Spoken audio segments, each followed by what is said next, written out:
Le Seigneur soit avec vous. Évangile de Jésus-Christ selon saint Matthieu.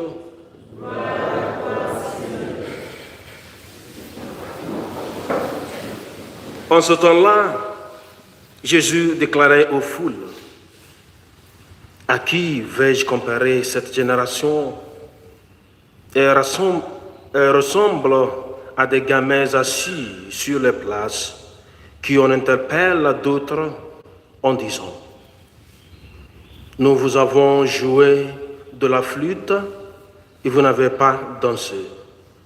Nous avons chanté des lamentations et vous ne vous êtes pas frappé la poitrine. Jean est venu, en effet, il ne mange pas, il ne boit pas, et l'on dit: c'est un possédé. Le Fils de l'homme est venu, il mange et il boit, et l'on dit: voilà un glutton et un ivrogne, un ami des publicains et des pécheurs. Mais la sagesse de Dieu a été reconnue juste à travers ce qu'elle fait. Acclamons la parole de Dieu. Louange à toi, Seigneur Jésus.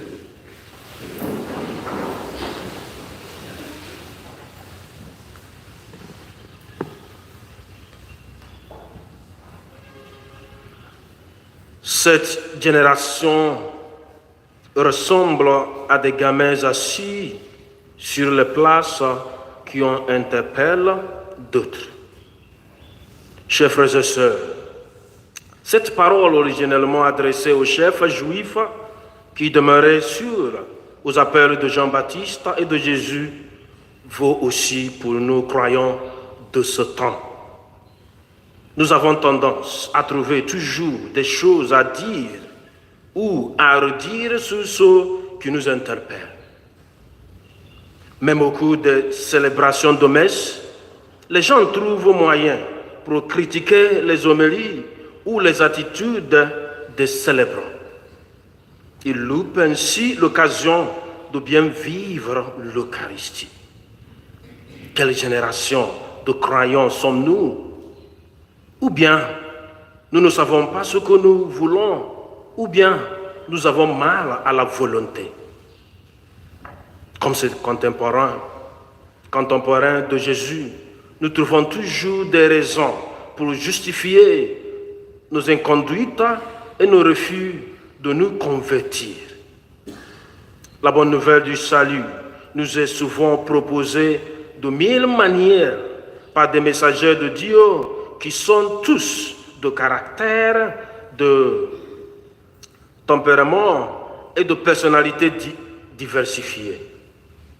Par la diversité, c'est Dieu qui emploie souvent tous les moyens pour toucher nos cœurs et nos consciences en vue de ramener à lui.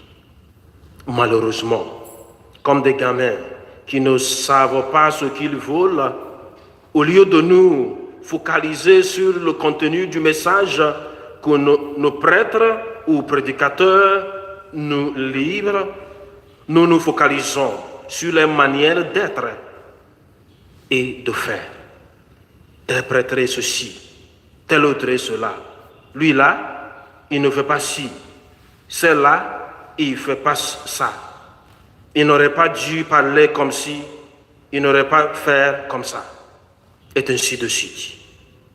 Frères et sœurs bien-aimés, ce n'est pas à nous de juger nos pasteurs d'âme et ceux que Dieu envoie pour nous annoncer la bonne nouvelle.